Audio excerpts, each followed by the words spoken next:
กันเลยชีสโอ้นี่ดูถ้วยน้ำจิ้มถ้วยใหญ่มากต่อไก่กินเผ็ดป่ะสวัสดีค่ะวันนี้เรามากินขนม2 อันเลยนะเป็นนิชชินเวเฟอร์สอดไส้ลิ้นจี่กลิ่นลิ้นจี่นะอันนี้แม่ไม่เคยลองแล้วก็จะเป็นขนมไก่ย่างรสใบเตยมีห่อใหญ่มากมีน้ำจิ้มไก่ด้วยมีน้ำจิ้มไก่ด้วยยาฮูห่อใหญ่มากไก่อันนี้ก็ไก่เดี๋ยวเรามาลองกินอันนี้ก่อนเลยเอาไหนกันอันนี้นะอันนี้ก่อนเลยชีสเดี๋ยวเราลองแกะกัน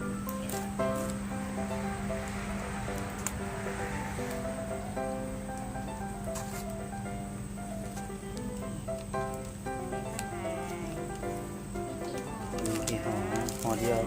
เป็นห่อมีทั้งหมด3 ห่อหมดแล้วกล่องละ28 บาทนะ3 ห่อข้างในมีทั้งหมด3 ห่อเดี๋ยวลองแกะดูกัน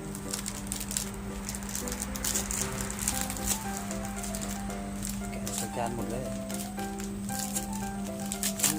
โอ้โหได้เยอะป่ะนะ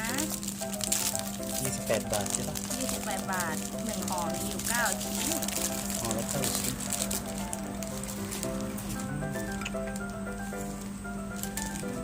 อันนี้รสลิ้นจี่กลิ่นลิ้นจี่กลิ่นลิ้นจี่หอมมาก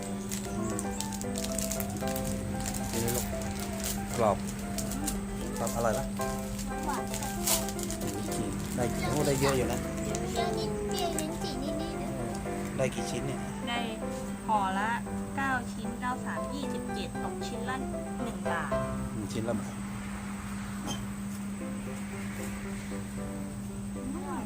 กรอบเบาๆหวานหอมลิ้นจี่กรอบได้มากหอมกลิ่นหอมมากเลยขึ้นเลยอ่ะอร่อยนะข้างในก็เป็นสอดไส้ครีมธรรมดาสอดไส้ครีมกลิ่นลิ้นจี่เอาสีดูนิด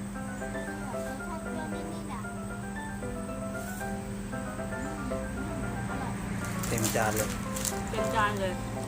กล่องนี่เต็มจานต่อไปนี่ต่อไปเป็นขนมไก่ย่างนะกินใบเตยมีน้ำจิ้มด้วยไก่ด้วยเดี๋ยวเราแกะก่อน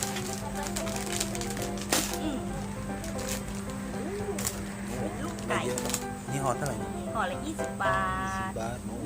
เทเลยลองดูก่อนนะโอ้นี่ดูถ้วยน้ำจิ้มถ้วยใหญ่มากถ้วยใหญ่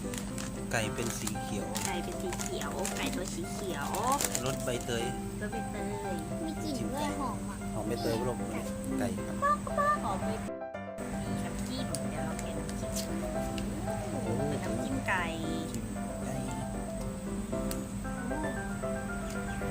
กับไก่เขียวต้องมาจิ้มกับน้ำจิ้มไก่โดนจิ้มจิ้มดิจิ้มไก่เราก็ต้องมีจิ้มเผ็ดป่ะไม่เผ็ดมั้งน้ำจิ้มไก่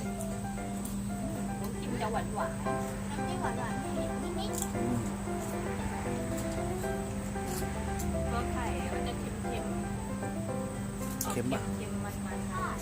มันมีกลิ่นใบเตยนิดนึงออกกลิ่นใบเตยนิดมีเค็มมันอร่อยกินเปล่าก็อร่อยนะจิ้มน้ำจิ้มก็จะหวานนิดนึง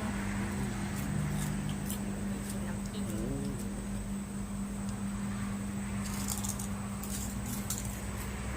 ไก่หัวหาย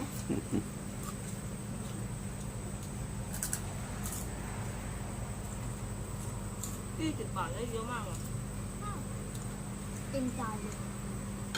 ราคาไม่แพงอันนี้เท่าไหร่นะอันนี้28 บาทอันนี้20อันนี้20 บาทเต็มจานทั้งคู่เลย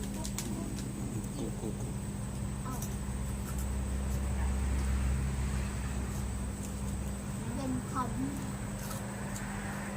จะไม่เท่าวันนี้หอมลิ้นจี่มากเอาไก่มากินคู่กันเลยกินคู่กันเลยงับ ไงบ้าง อร่อยถ้าชอบก็อย่าลืมกดไลค์ กดติดตาม กดซับสไครต์ให้หนูด้วยนะคะ บ๊ายบาย